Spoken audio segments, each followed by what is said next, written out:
The Baganda say, okutambula kulaba, okudda kunyumya. Meaning that when you move, you learn. When you come, you share what you learned.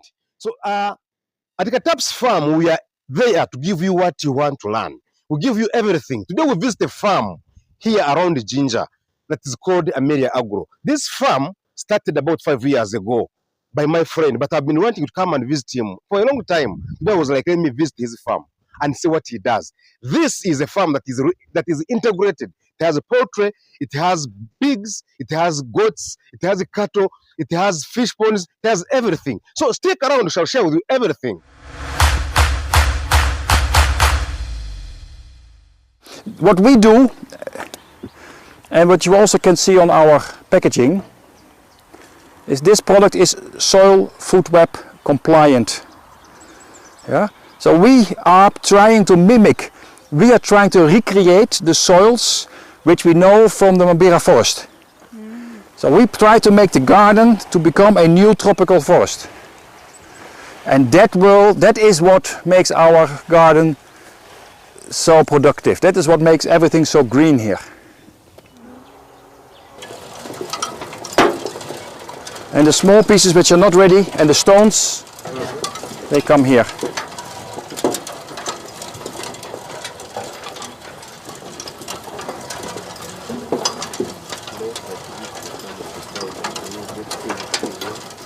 Where do you put this remaining down?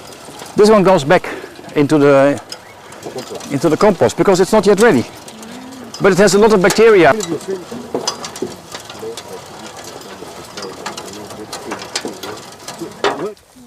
You're saying, in simple terms, you don't buy any fertilizer, you don't buy any pesticide for this farm?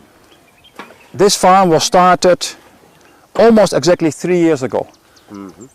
We have never, ever used any synthetic fertilizer. We have never bought any pest control.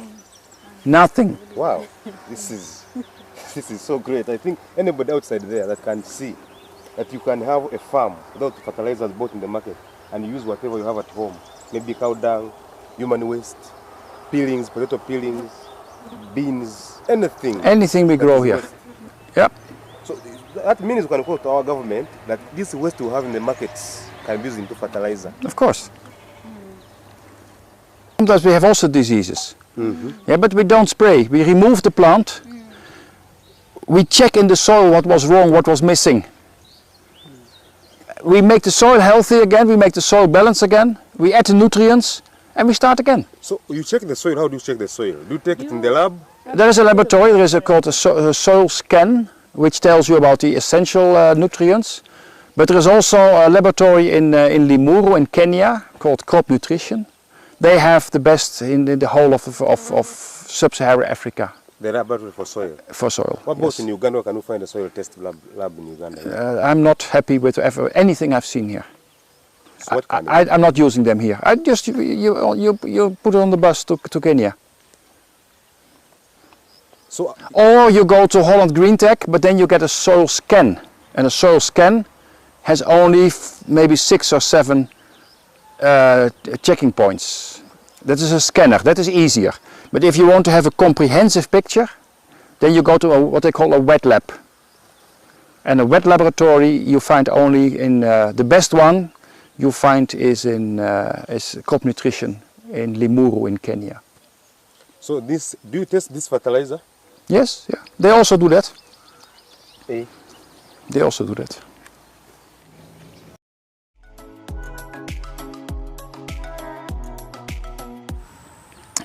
So it's a little bit a long story.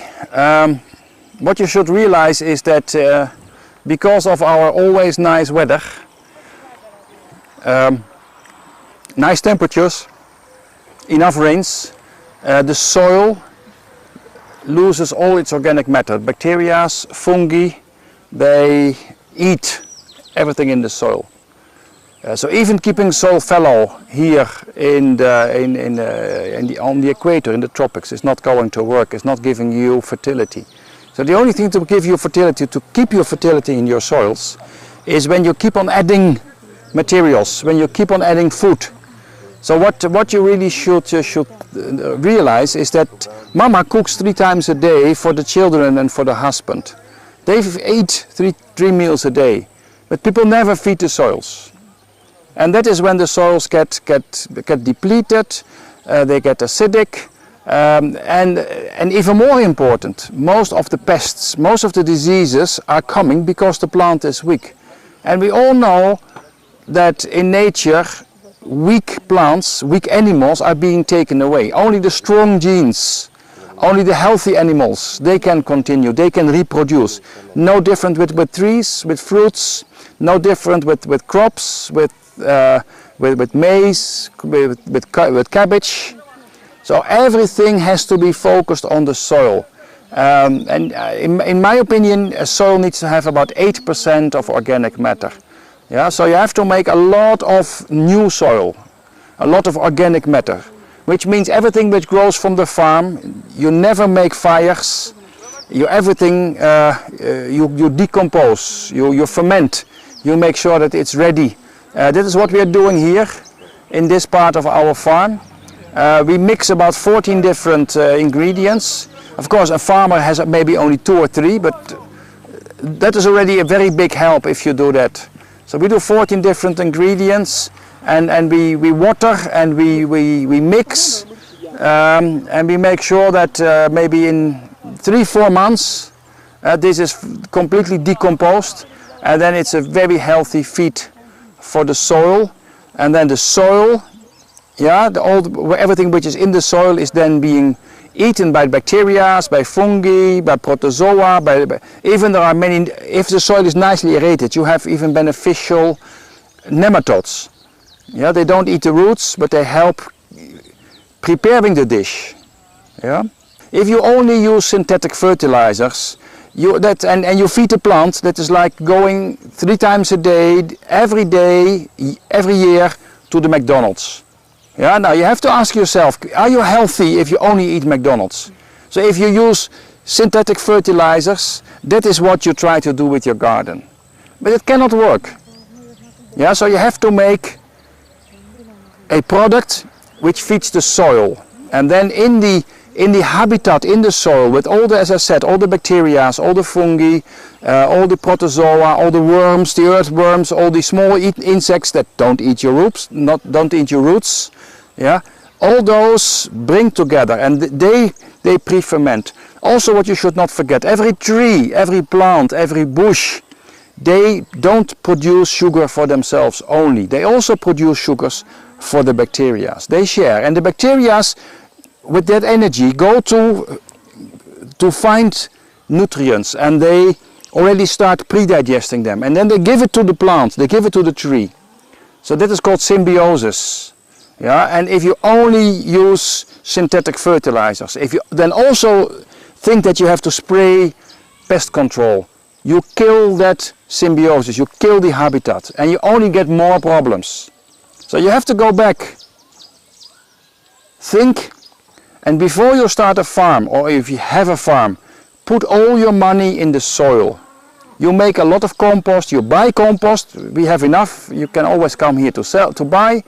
Yeah, we are selling the product, but you can also come here for training, and we teach you how to make it yourself, from your own waste, from your own farms. So please, from today, no more burning of waste from your farm, because that is throwing away your money. Use it to prepare it, to build your new soils. Then you have about 14 ingredients in it. What are some of the ingredients, some of them? Some of them, of course, are the farm waste. Some of them is the dung from our animals. We also bring water hyacinth. We take waste from the fish industry. We take waste from the leather industry. We take waste from the sugar industry. We take waste from the rice industry. Products that they can't use. Okay. Waste products. And we even collect kitchen waste from the restaurants in town. Whatever organic waste. You can get just here, and you mix and you water, yeah, and then it decomposes, and then it gives you a beautiful soil. wow. So you get this one, decompose it. After decomposing, you mix it properly, you sieve it from there. That's what we do, because people don't want, two reasons. People don't want the bigger pieces, but also the bigger pieces are probably not yet ready. Yeah, so we only remove the dust, which is already fully decomposed. Okay. This is good. It's impressive. I think this is so impressive. Yeah. We are going into this nitrogen, the NPK fertilizers, which are so expensive. How much do you sell a bag of this fertilizer? We sell this one 40,000, or maybe How many if you go to an agrovet, it's maybe 50,000 for a bag of 50 kilos. And NPK fertilizers, I think, are now more than 300,000 for 50 kilos. 50 kilos. Yeah, and it's not helping you Just because you feed the plant, but it's the McDonald's. Yeah. So it's not healthy. killing the soil. Killing the soil. Yes, please. It's a beautiful product. You know, coffee farmers, they have 2-3 times the crop. That means the water hyacinth in Uganda is a gift to us. But don't forget, water hyacinth we have so much because the water is polluted. The water has so many nutrients because there are so many people in Africa. And in Kenya, the tea farms, yeah, they throw a lot of synthetic fertilizers. And that all goes through the streams. 90% will not even be used. And that all ends up in Lake Victoria. That's the banana grass. Yes, that is banana grass. Very healthy.